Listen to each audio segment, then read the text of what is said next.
The outcome of the 2023 election may have deepened relationship in some political parties, while for others, it has exposed some internal wranglings. For the Labour Party, one of the largest political forces in Nigeria, it has had internal crisis brewing among the national officers of the party. The court had last week restrained Julius Abure as national chairman of the party and other officials over alleged forgery, while putting in Lamidi Bashir Apapa as acting national chairman. Due to this decision taken by the court, state chairmen from the party stormed the Abuja National headquarters over the weekend to insist that Julius Abure remains their national chairman. With all these protests, many are still hoping that the presidential candidate of the party, Peter Obi, steps in to resolve this issue. Well, joining us in the studio to discuss more on the internal crisis rocking the Labour Party is the former chairman of Labour Party Lagos State Chapter, Olukayode Salako. Good morning. Thank you for joining us on TVC Breakfast. Yeah, good morning. Great morning. And do I say Happy Easter yesterday? Well, today is Easter Monday, so it's still Happy Easter. Still this season. Good to see you. It's good to have thank you for bringing me to the studio. and thanks for coming, actually. To your All right, program. all right. As usual. All right. Now, the issue is there is a seeming crisis within your party. The Everywhere. Labour Party. We are focusing on your party now, not everywhere. We are focusing. We are narrowing it down to Labour Party. Okay. And you were said to have been suspended on Friday. We got that information that you were suspended amongst the others who were suspended. And I'm wondering, what happened? What's happening to the party? What transpired and what led to the suspension of not just you, but some other persons in the party? Yeah, thank you very much. Let me first of all say it emphatically, that I have not been suspended because the people who are purportedly doing so do not have the power to do so. That's number one. They are just being overzealous and high-handedly unreasonable with their response to our own grievances in the party. How can you sit down and say you are suspending Alhaji Moshood Salvador? That is the apex leader of the party. How can you sit down to say you are suspending Rotarian Olukayode Salako, the supreme leader of the party in the state, the builder of the party, the man who built the party? I'm even the one who put all the people that are saying they are suspending, I put them there. Okay. I nominated them. I put their names on the list that brought them in when I was being forced to step aside. You were forced? I was forced. How do you mean? I was forced because I did that under duress. I didn't leave on my own volition, willingly. It is part of the crisis the party that brought me here, that made me to leave. And as a man of honor that I am, I don't struggle where it is not necessary. So I had to leave peacefully. But the information was that you left to pursue your ambition, so to speak. That is not the core reason. Right. That is a surface reason. I was asked to leave because, according to them, the obedient movement in Nigeria were not comfortable with my being the chairman of the party. Because my wife, Olukayode Ramola Salako, was a Tinubu man. Or is a Tinubu man. She was working with Tinubu, Asiwaju Bola Ahmed Tinubu, on his own presidential project. So they were not comfortable with me. They never trusted me with anything. But you and your wife are two different personalities. I don't know. The same way you are reasoning, you are saying it now, it's the same way a lot of Nigerians also feel. That is it compulsory for my wife and I to be in the same place? Asiwaju Bola Ahmed Tinubu is a Muslim. The wife is a Christian. We have a lot of the minister for works and housing is a Muslim, the wife is a Christian. A lot of Zak Oji, the popular actor, is in APC. The wives worked with Peter Obi in Labour Party. So I had my own reason for porting from APC to Labour Party then, and it was on a sincere mission, intention, and genuine commitment to seek political greener pastures on another political platform. Because where I was before, I didn't find fulfillment there. As a politician, I didn't find fulfillment. And I decided to go and try my luck somewhere else. And when I was going, I asked my wife to come with me. And she said, "Okay, I do not know anybody where you are going. If I get there, who am I going to be relating with?" I have been on the side of the Asiwaju Bola Ahmed Tinubu's political divide all my life. This is where I've built everything I've built in politics. This is where I know people. This is where I have my influence, my connections. This is where my voice could be heard. This is where my personality could be respected, could be known. So I can't go with you because it's like embarking on a journey of uncertainty with you. Let me remain. You are the one that has got the conviction to say you want to go. For your own reason, which I understand, with you. She knows the reason I had to go. I think I've been on this show several times to come and talk about APC, to defend APC, even to defend the person of Asiwaju Bola Ahmed Tinubu on several occasions and at different fora. Then, I was doing it as an independent lover and fan of Asiwaju Bola Ahmed Tinubu. Asiwaju Bola Ahmed Tinubu doesn't even know me one-on-one. I'm saying it this morning, shockingly. He hasn't met with me before. He hasn't sat with me before.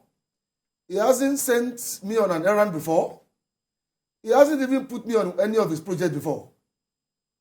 I was a member of APC, but just doing my own because of my love for the man. And why do I love him? He's a fantastic human being. He's a humanitarian. He helps people. He's someone who has built human beings, especially in Yoruba land here. Apart from Asiwaju Bola Ahmed Tinubu, who else can we say has invested a lot into humanity, into the survival of Nigerians, Yoruba sons and daughters? And that is the reason I have been his fan. And when I was leaving, I left on personal reason. I wanted to go and seek political greener pastures on another platform. Maybe, or maybe not, I'll find fulfillment there or not. But when I got to Labour Party, the accusation is, Salako is a Tinubu man. He's a Tinubu mole. He's an APC mole. They did not allow me to enjoy my office for one day. They were harassing me, attacking me. They never allowed 10 kobo to pass through my office to run the affairs of that office as the state chairman of the party. In spite of that, I still kept working passionately, committedly, because I wanted to make a name. I wanted to prove a point then. Were you using your funds to run the party? Yes, I used my fund. And with some gifts I was receiving from people, maybe people will come to the office and say, "Mr. Chairman, sir, take this envelope." And by the time I open it, maybe I will see 50,000 naira there, or 100,000 naira there. That is what I was using to run the office. My personal money. Did you communicate this matter to perhaps the leadership of the party at the federal level? The leadership of the party knew. But it is like they couldn't do anything about it. They couldn't do anything to help me. I was complaining. You should know that I'm not somebody who keeps quiet. I talk. The Yorubas, we always say, it's an adage in Yoruba, that I lay sorrow. If you can't talk, That is how. So what was their response? The response is, I should still continue to do my best for the party. They were encouraging me to do my best while trying to, intervene in their own way. But the obedient people, the way they behave. Many of them call themselves obedient, but they are disobedient. They are socially indisciplined. They are not disciplined people, many of them. And that is one of the problems you see, one of the reasons you see crisis in the Labour Party system today. Membership, operational indiscipline. That is one of the problems Labour Party is facing today. You see, a leaderless organization will always be a rudderless organization. When you say leaderless, but they have a leader. They have a leader as if they don't have. When you have leaders and you don't listen to them, you don't allow them to lead you the way they feel the party should be led, then the organization becomes a rudderless organization. All right, you So said... the leadership of the party itself is having issues with their followers, with the people they are supposed to be leading. Because many of them even behave as if they don't want to be led. They don't need leaders. And that is why you continue to see crisis and crisis in the party. In APC, you see the hierarchy of leadership. When I discovered that a lot of the party members and the obedient movement people don't want to be led, I decided to create a system where we could have apex leaders, where each local government would have apex leaders.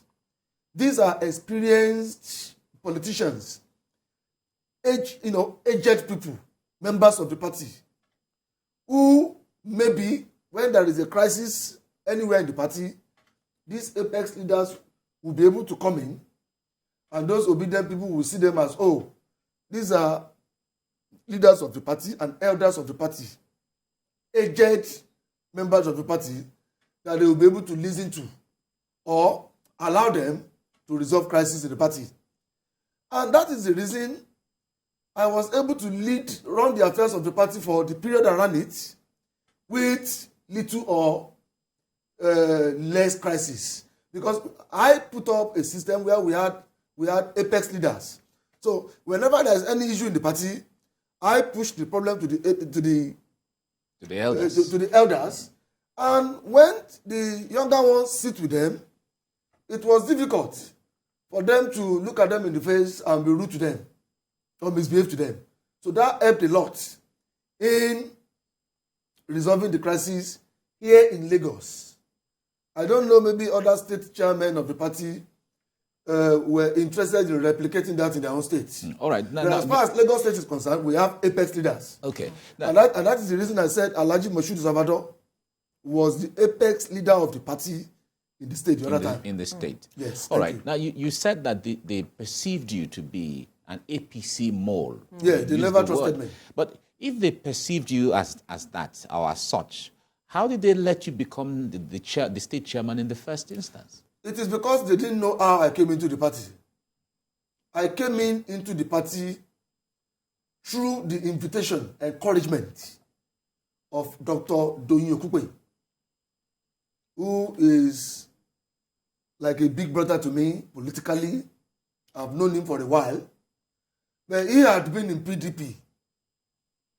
He had been on the other side, the opposite side of where I had been. He had been a PDP man. I had been an APC man. But that didn't disturb our relationship. I see him as a mentor politically. And when he left PDP to come to Labour Party with Peter Obi, and that time too, I was also thinking of what to do with my political life, because I wasn't finding fulfillment on that side, that Asiwaju Bola Ahmed Tinubu side. I was just working there, and it seems politically I was stagnant. So when he came to Labour, I spoke with him. I said, "Sir, you are in Labour now." He said, That is where the revolution is. The political revolution has shifted to. I said, well, no problem. Congratulations, sir. I started thinking about it. So later, we had a discussion. And he said, why don't you come and join me in Labour?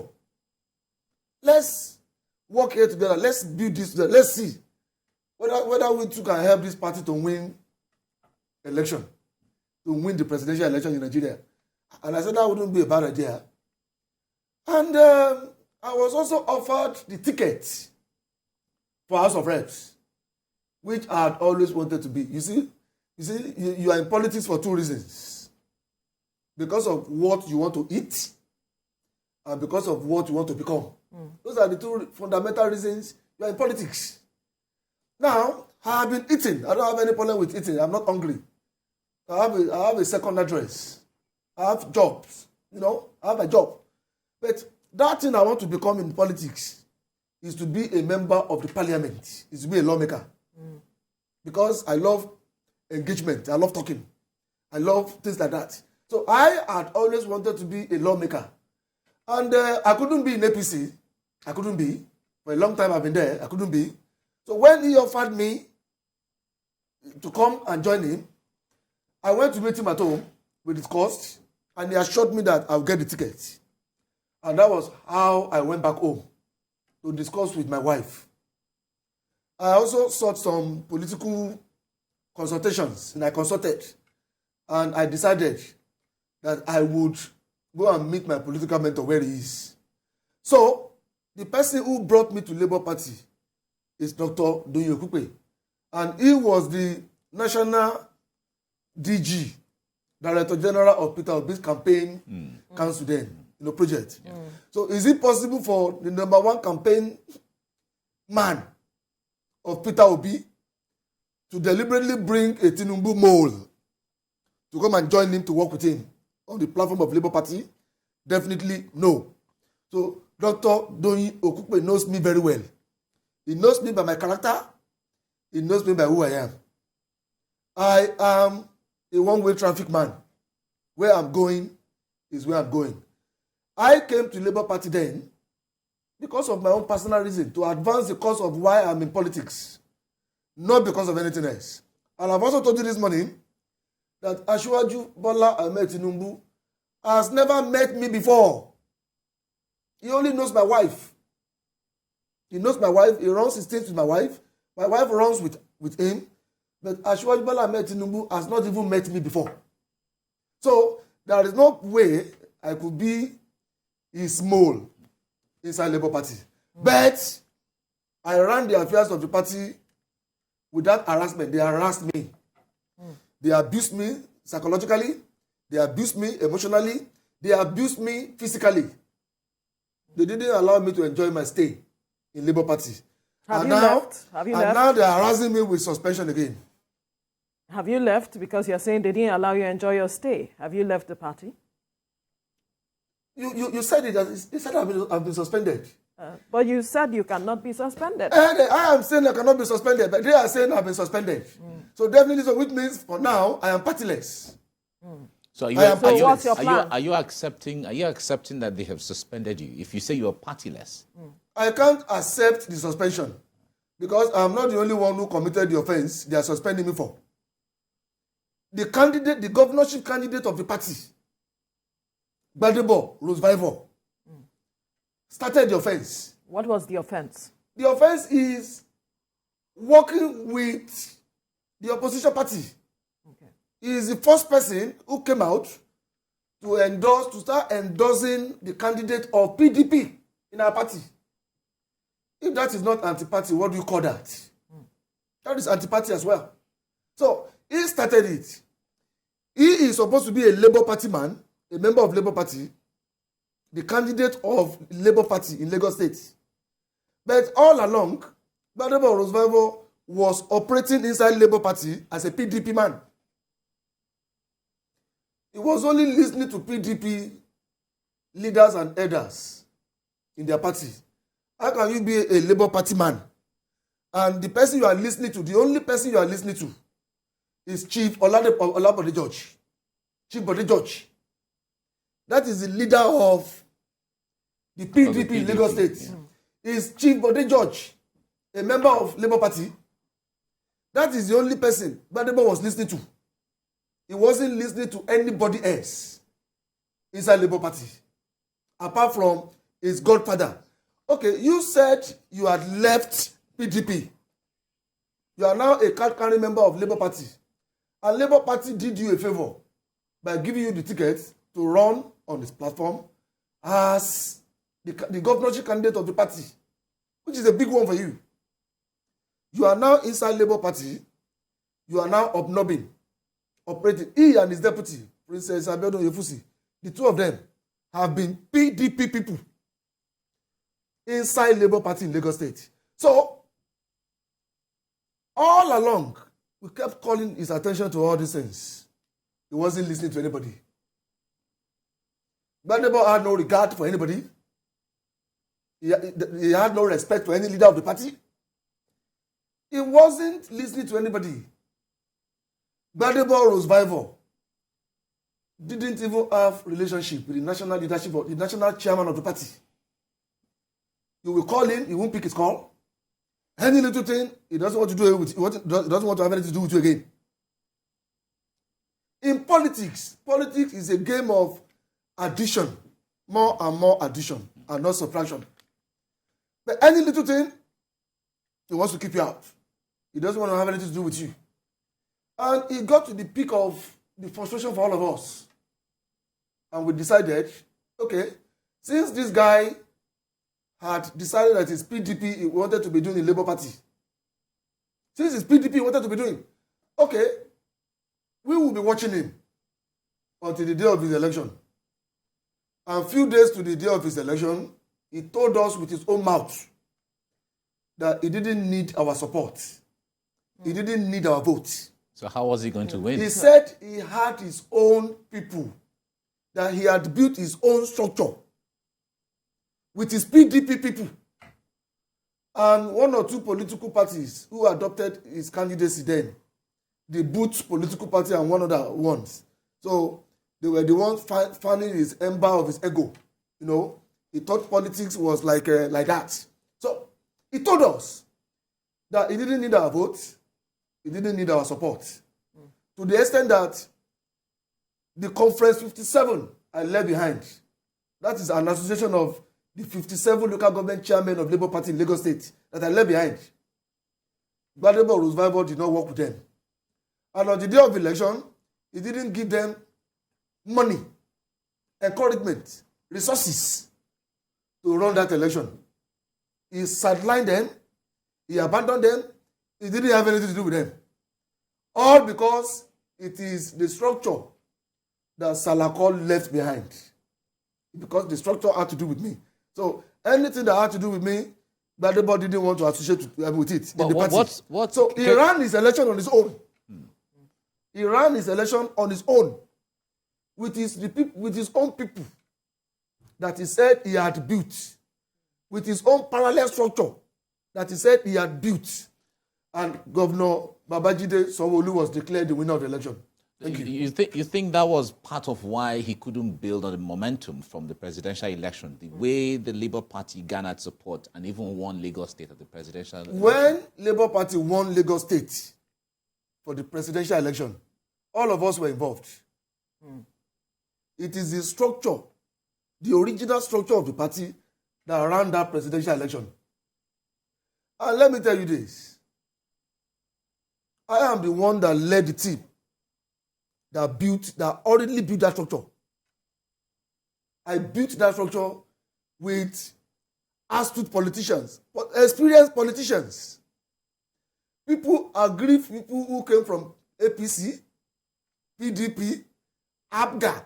These are politicians that I discovered as a state chairman. I discovered them. These are people who know politics, grassroots people, who also had the clout of big supporters, large supporters behind them. The Gbadebo Rosevival thought it is only the vote of the Igbos, his NSAS gladiators, agitators people, and the youth. He was banking on the vote of those three people. So he wasn't bothering himself about any other thing again. He was only walking around that 3 areas.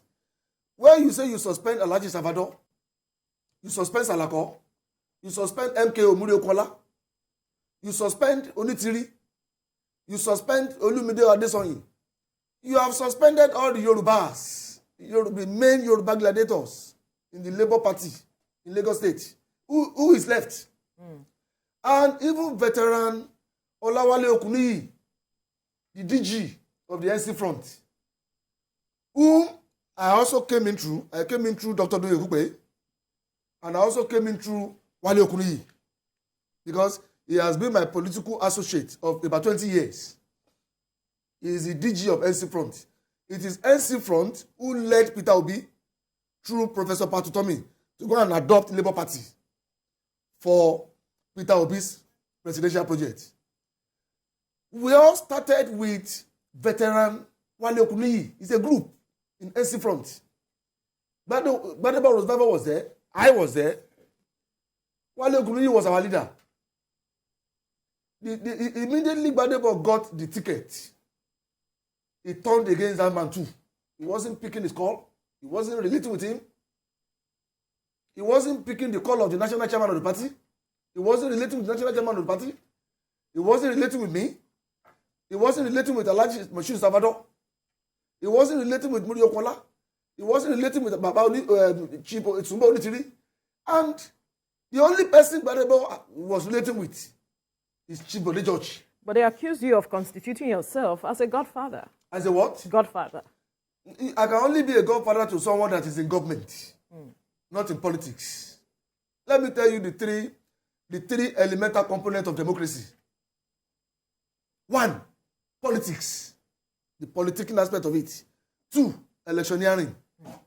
3, governance. Those are the 3 components that make up democracy.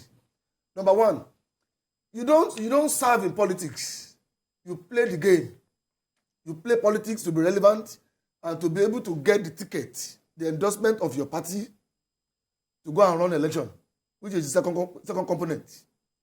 It is when you play the politics, then you get the ticket, the endorsement of your party to go and run for election. That is the second component, electioneering.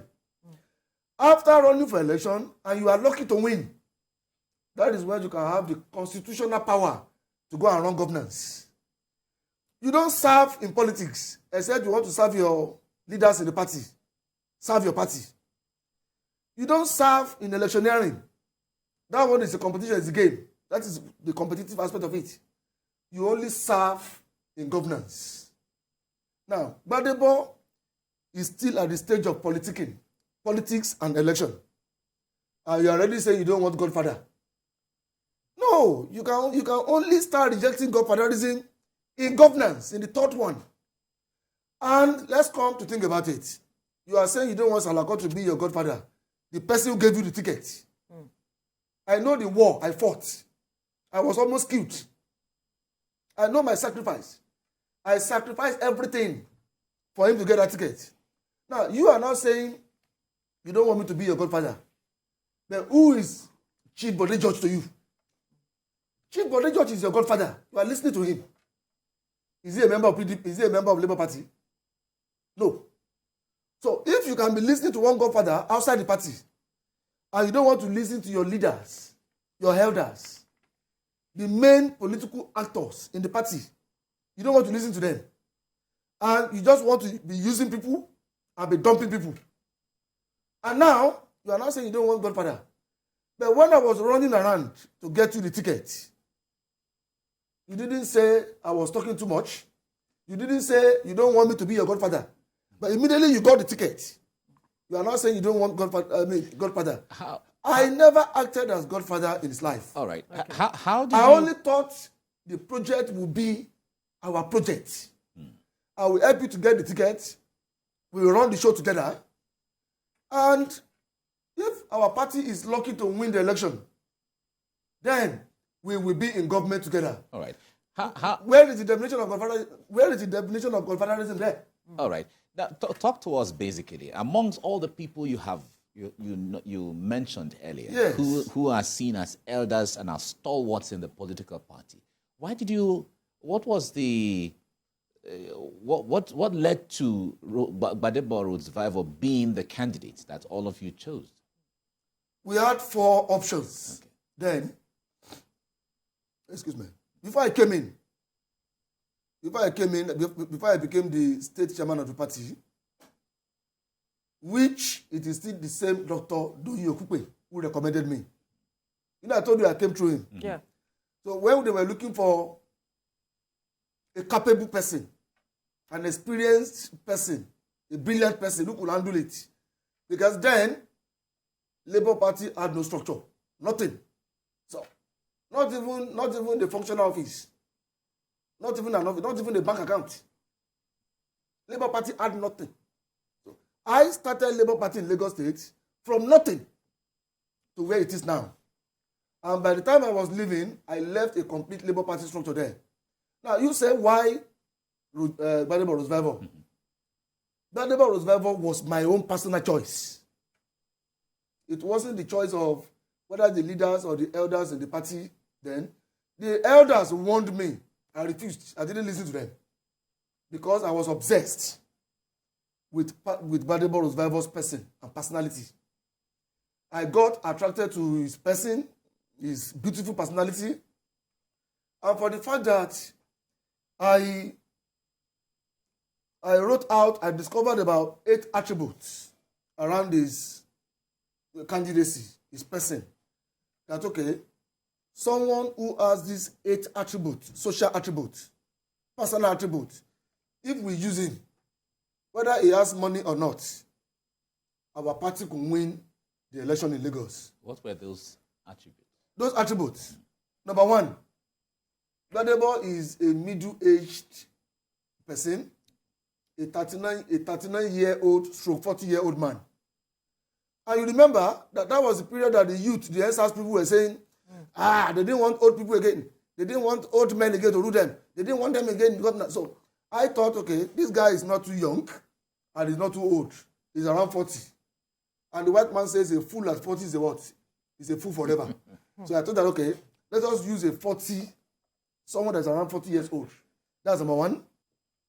So that it could be attractive to the younger electorate in the state. That's number 1. Number 2, Gbadebo Rosevival is Omo Eko, an indigene of Lagos. He's a Lagosian. That name, Rosevival, that is what he told me then, that he was from Lagos. So if Gbadebo is from Lagos, definitely he will be his candidacy will be attractive to real Lagosians. That's number 2. Number 3, Gbadebo's wife is Igbo. The mother too is Igbo. So with that, Gbadebo is half Yoruba, half Igbo. Definitely on the day of election, his candidature will attract vote from both sides. For both sides. Yorubas will find him attractive to vote for. The Igbos and other non-indigenous too, they will find him attractive to vote for. That's number 4 now. Eh? Number 5, Gbadebo was part of the NSAS people then. You know that politics is a competition. Election is a game. It's a competition. So you look at the attributes that can make your party to win. That was what I was looking at then. So he took part in the NSAS and he was very popular for it. I thought about it, okay, all these NSAS people that are agitating, Gbadebo is one of them. They will find him attractive to, that's number 5. Number 6, Gbadebo is a Christian. He's a Christian. So he's a member of the Redeemed Christian Church of God, like Asiwaju's wife. So definitely he will get votes from a lot of Christians. Number 7, Gbadebo is a professional, he's an architect. United Kingdom trained architect. So he will be attractive to the technocrats, corporately inclined people. They will find him okay for accountants, engineers, all of them. They find him okay. So that's number 7. Last but not least, number 8. Gbadebo is going to be attractive to those who were saying they were tired of their situation in the country then. Nigerians just wanted change. They were tired of their situation. The economy was too harsh. Things were too... So I felt those who are looking for a fresh platform, people were tired of APC and PDP platforms. They just wanted a fresh platform. They will find Gbadebo's candidature a fresh one, so fresh personality. Do you regret making that choice? You said what? Do you regret making that choice? I regret it. I regret it. And I've apologized to the national leadership of the party because they warned me then. They warned me. They said this guy is too young. He's a small boy. He doesn't even have the money to run the election. I told them, I said, with these 8 attributes, Gbadebo doesn't need the money. He said, Gbadebo was my conscious choice. Conscious choice. I was on the program A the last time before the election, and I told the whole world, I said, Gbadebo, Roosevelt was my conscious choice. What made Gbadebo to lose the election is his character. And character is everything in anything. You didn't see that at the time? We were in a hurry because I came in, time was running against us. I didn't have the time to study the character of the person of Gbadebo Roosevelt and the person of the character of Gbadebo Roosevelt. It is after I got into it, I was about 90% into it. I couldn't go back. That I started seeing his character. And I heard from reliable source that it is because of that, his character, that Jandor in PDP blatantly refused to accept him, to run with him as his deputy. I had it. So I have always told Gbadebo Roosevelt that if you have everything in this world and you don't have character, you don't have anything. Character made him to lose that election. That is the truth. Thank you. Now, one quick question that some would like to know is how you're coping with your wife being an APC supporter. I am coping with my wife. Yes. I'm a socially cerebral person. I'm somebody that I overlook. I've been living with Folukelo Aramala now. This is the 13th year. 13th year. When we started then, some people were saying, oh, give them 2 months. They will scatter everything. Give them 3 months. Give them 6 months. Give them 1 year. This is the 13th year. Now, this is my nature. I am not a monocentric person. I am not a man who lords it over women. I don't lord it over women. If Folukelo likes, she should go to the kitchen and cook for me. If she doesn't like, if I'm hungry and food is not ready, I'll look for mega chicken. I'll look for any of the Alamala. I like Amala joint a lot. I'll go there, I'll eat. That is how to be a healthy man. You don't continue to lord it over a woman. Not even today's woman. So Folukelo is enjoying her freedom. And it is that freedom she has been enjoying under me that made her to say, I'm not going with you to Labour Party. And it was easy for me to say, okay, stay and run your own political whatever. So affairs. The two of us didn't see it as an issue. Let me even shock you. Okay. When I wanted to choose Gbadebo Roosevelt, I wrote the names of the 4 aspirants of the party then. I wrote the names. Because Folukelo Aramala is my greatest prophet.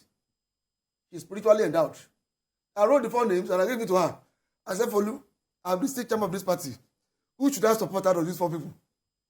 She collected the list and slept that night. She woke up in the morning. She said she had a dream that she saw the anointing on Gbadebo Roosevelt. And that's all. And that is the reason I wasn't listening to anybody again.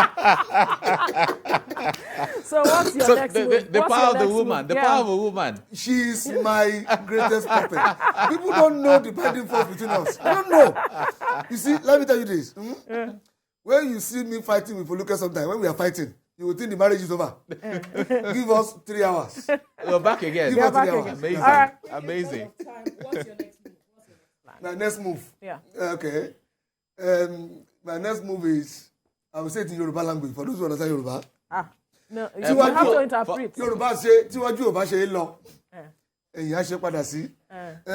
if it is possible for you to go forward, to go to where you want to go, All right. then you can go back to where you were coming from. Okay. Okay. All I'm right, sure they understand. That's analogy. All right, let's leave the conversation here now. But Thank for you. now, All I am right. partyless. All right.